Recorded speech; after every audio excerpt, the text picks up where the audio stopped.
Do good work is not a label, but a way of living. It is the constant and diligent effort to achieve a new level of excellence in one's own life.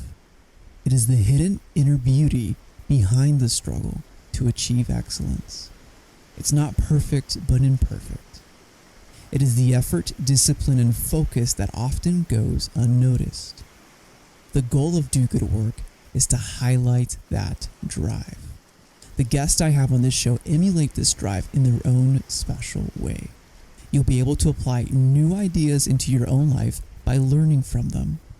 We will also have one-on-one episodes with me where we'll dive into my own experience with entrepreneurship and leadership. Every episode is designed to provide you with ideas that you can apply and grow in excellence in all areas of your life, business, and career. How's it going, everyone? This is Raul with another solo episode. We're going to be doing more of these solos for season 3 and future seasons, but definitely want to, have a one-on-one here with you. And today, what I'd like to discuss is demanding greatness.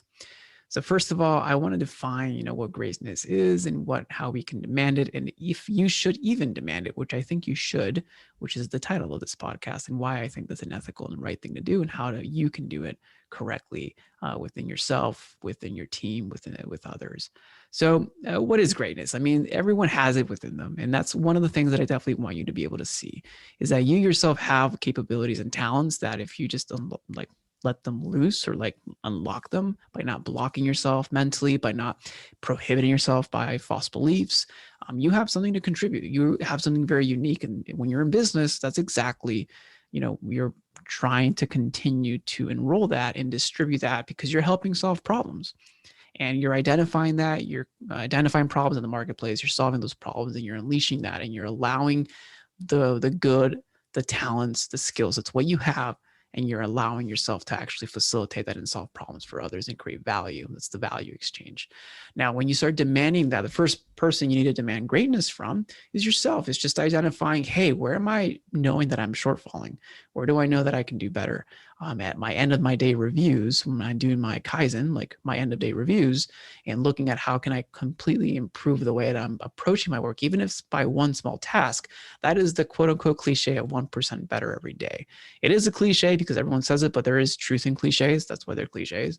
But and I'm not sure if that's a cliche, so don't cliche me if that was a cliche. So that's a cliche meta. Anyways, when you're demanding greatness from yourself, you're trying to continually improve. And that's the first person, because if you don't demand greatness from yourself and you're trying to demand it from others, it's going to be like an inverted black hole where pretty much you don't stand for what you mean, and people are not going to trust you. And without trust, you won't have, followers in regards to your team, to the mission of the company, or what you're doing with your work.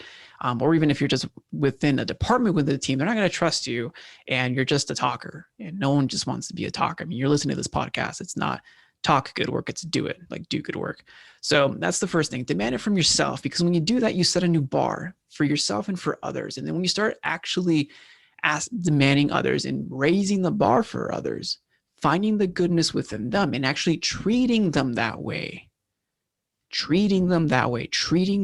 the greatness that they have inside, helping them unlock that, then you're now really transforming another individual's perception in another individual's life. Because when you show up one place in a certain manner, that's how you're going to show up everywhere else. There's not an on and off hat. They think that there's a commonality misconception that there is work-life balance. It's you. You're one human being. You're one person, and you go through your emotions with work, or you show up to work in the way that you do, how you show up to other areas of your life. And I think this goes back to an early podcast episode, how you do one thing is literally how you will do everything. Me right now talking to you, this is how I show up. I don't have I might have a podcast voice right now on, but this is how I show up. And this is how I talk to clients, how I talk to friends, how I talk to family. This is me.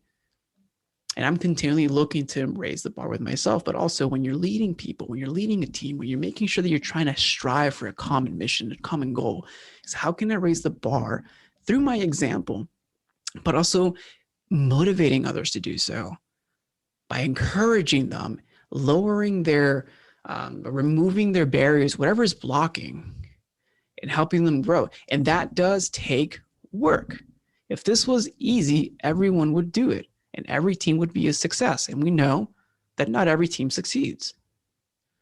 So it does take work, but this approach is definitely worth the effort, simply because when you're able to do this, then you have now a unique relationship within an organization, within a team, within a department, even if it's with a small unit, a unique relationship where you encourage and create a forward moving momentum to continually raise the bar. And I'm not sure if that bar can be infinitely raised. I'm not sure, again, because we're limited beings with time, etc. But I do know that the potential is there, especially if you're raising the bar not only with all aspects of life, but also with mental and the way that you approach. And our minds have the capacity for infinite knowledge. Not sure if they can fill it with knowledge infinitely, but we have the capacity for unlimited knowledge. Like when you eat 10 apples, you're going to be full of eating apples, but your mind can think about 10 apples and not be full. It can think about 100 apples and not be full, etc. I want to make sure that concept is grasped. But when you're continually creating that relationship within the team, your organization, and making sure that you're not just saying, hey, everyone raise the bar, you're showing it. And it's also a huge responsibility when you start walking down this path, because now you want to make sure that you're not just using everyone for your own end. Because this path of, let's call it the path of greatness. And I know that's another cliche thing to say, but let's just call it a path that you're going down. That's definitely a path of choosing to do a little bit more work. That's a path to choosing to help others grow. That's a path of ensuring that we can all do this for creating a greater common goal, a greater common good.